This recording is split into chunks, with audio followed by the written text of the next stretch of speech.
ओम नमः शिवाय। जय शिव शंभो। हर हर महादेव। प्रिय श्रोताओं, आज सोमवार के दिन सुनेंगे 16 सोमवार व्रत कथा। तो प्रेम से बोलिए शिव जी माता पार्वती की जय।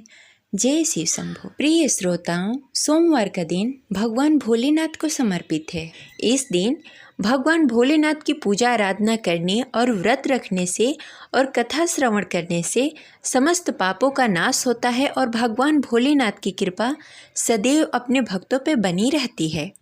और माना जाता है कि जो भी भक्त पूरी श्रद्धा और भक्ति के साथ भगवान भोलेनाथ की पूजा आराधना करता है, व्रत करता है और कथा श्रवण करता है, उसकी समस्त मनोकामनाएं भगवान भोलेनाथ पूरी करते हैं और उसके जीवन में आ रही बाधाओं को खत्म करते हैं। तो आइए आज सोमवार के दिन भगवान भोलेनाथ और माता पार्वती की श्री चरणों में नमन करते हुए सुनते हैं सोमवार व्रत कथा। तो प्रेम से बोलिए शिव जी माता पार्वती की जय। जय शिव शंभो। कथा शुरू करने से पहले इस वीडियो को लाइक करके कमेंट बॉक्स में हर हर महादेव अवश्य लिखें। एक बार की बात है, भगवान शिव माता पार्वती के साथ भ्रमण करते हुए मृत्युलोक में अमरावती नगरी में आ गए। वहाँ के राजा भगवान शिव के परम भक्त थे। राजा ने एक शिव जी का मंदिर बनवाया था। भगवान शिव माता पार्वती के साथ वहीं ठहर गए।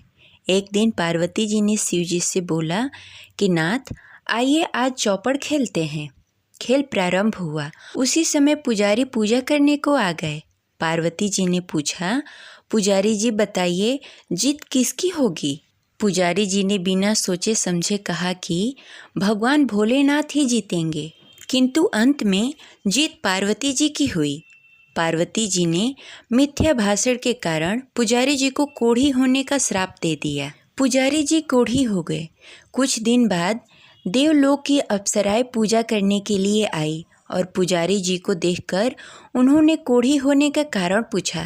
पुजारी जी ने सब बातें बता दी। अप्सराएं बोली, पुजारी जी आप 16 सोमवार का व्रत करो, महादेव जी आपका कष्ट दूर कर देंगे।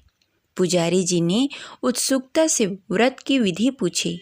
अप्सराओं ने पुजारी जी को 16 सोमवार व्रत की विधि बताते हुए कहा कि हे पुजारी, सोमवार के दिन सूर्योदय से पहले उठकर स्नान आदि से निवृत्त होकर स्वच्छ वस्त्र धारण कर लेना।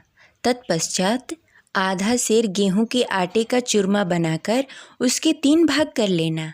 फिर भगवान शिव जी की प्रतिमा के समक्ष घी का दीपक जलाकर गुड़ और नैवेद्य फूल, बेलपत्र, चंदन, अक्षत, जनेऊ का जोड़ा लेकर विधि विधान से प्रदोष काल में भगवान शिव की पूजा करना। पूजा के बाद गेहूं के आटे से बने हुए चूरमे की 3 भाग में से 1 भाग भगवान शिव को अर्पित करना और 1 भाग ग्रहण कर लेना और बाकी भाग प्रसाद के रूप में सब में वितरण कर देना। इस विधि से 16 सोमवार का व्रत संपन्न करने के बाद 17वें सोमवार को 5 सेर गेहूं के आटे का चूरमा बनाकर भोग लगाना। उसके बाद सब में बांट देना। फिर सर्व कुटुंबबंध प्रसाद ग्रहण कर लेंगे। ऐसा करने से शिव जी आपके सभी कष्ट दूर कर देंगे। यह कहकर अप्सराएं स्वर्गलोक को लौट गईं। पुजारी जी यथा विधि पूर्वक व्रत कर रोग मुक्त हो गए और पूजन करने लगे। कुछ दिनों के बाद शिव जी और पार्वती जी पुनः आए। पुजारी जी को कुशल देखकर पार्वती जी ने उनके रोग मुक्त होने का कारण पूछा। पुजारी जी ने सभी बातें बताईं। पुजारी जी के कथनानुसार पार्वती जी ने व्रत किया। फलस्वरूप कार्तिकेय जी माता पार्वती के पास आ गए और माता के आज्ञाकारी हुए। कार्तिकेय जी ने भी माता पार्वती से पूछा कि क्या कारण है जिससे मेरा मन बदल गया और मैं आपके चरणों में आ गया। पार्वती जी ने वही व्रत बताया। कार्तिकेय जी ने भी इस व्रत का पालन किया। फलस्वरूप उनका बिछड़ा हुआ मित्र मिला और उनके मित्र ने भी कारण पूछा और बताए हुए विधि से उनके मित्र ने विवाह की इच्छा से व्रत पूजन किया। फलस्वरूप वह विदेश गया और राजा की कन्या से स्वयंवर हो गया। राजा का प्रण था कि हाथनी जिसको माला पहनाएगी उसी के साथ राजा की पुत्री का विवाह होगा। वह ब्राह्मण कुमार भी स्वयंवर को देखने की इच्छा से एक ओर जा बैठा। हथनी ने माला इसी ब्राह्मण कुमार को पहना दी। धूमधाम से विवाह हुआ। तत्पश्चात दोनों सुख से रहने लगे। एक दिन राजकन्या ने पूछा कि आपने कौन सा पुण्य किया जिससे राजकुमारों को छोड़कर हथनी ने आपको चुना। ब्राह्मण ने 16 सोमवार का व्रत का सविधि बताया। राजकन्या ने पुत्र प्राप्ति की इच्छा से व्रत किया और सर्वगुण संपन्न पुत्र प्राप्त किया। बड़े होने पर पुत्र ने पूछा, माताजी, किस पुण्य से आपको मेरी प्राप्ति हुई। राजकन्या ने सब विधि पूर्वक 16 सोमवार का व्रत बताया। पुत्र राज्य की कामना से व्रत करने लगा। उसी समय दूसरे राज्य के राजा ने अपने दूतों को भेजा। राजा के दूतों ने आकर उसे अपनी राजकुमारी के लिए चुना। आनंद से विवाह संपन्न हुआ। राजा के दिवंगत होने पर ब्राह्मण कुमार को राजगद्दी मिली। वह इस व्रत को करता रहा। एक दिन अपनी पत्नी को पूजा सामग्री शिवालय से ले जाने को कहा, परंतु उसने दासियों द्वारा भिजवा दिया। जब राजा ने पूजन समाप्त किया तो आकाशवाणी हुई, इस पत्नी को निकाल दे, नहीं तो तेरा सत्यानाश कर देगी। प्रभु की आज्ञा मानकर उसने रानी को निकाल दिया। रानी भाग्य को कोसते हुए नगर में एक बुढ़िया के पास आई। उसका हाल देखकर बुढ़िया ने उसके सिर पर सूत की पोटली रखकर बाजार भेजा। रास्ते में आंधी आई और पोटली उड़ गई। बुढ़िया ने उसे फटकार कर बाहर निकाल दिया। वहाँ से वह रानी तेली के यहाँ पहुँची और तेली का सारा बर्तन चटक गया। तेली ने भी उसे निकाल दिया। रानी पानी पीने नदी पर पहुँची और नदी सूख गई। सरोवर पहुँची तो हाथ का स्पर्श होते ही जल में कीड़े पड़ गए।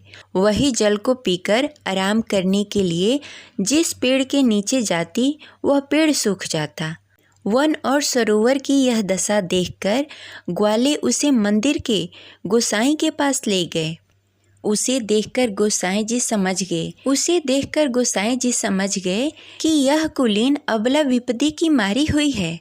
धैर्य बांधते हुए बोले, बेटी तू मेरे यहाँ रह जा, किसी बात की चिंता मत कर।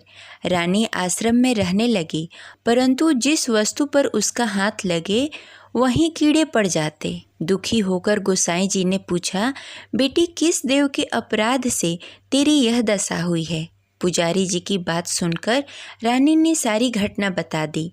गोसाई जी बोले, बेटी तू 16 सोमवार का व्रत करो। रानी ने गोसाई जी की बात मानकर सविधि पूर्वक 16 सोमवार का व्रत पूरा किया। व्रत के प्रभाव से राजा को रानी की याद आई और दूतों को उसकी खोज करने के लिए भेजा।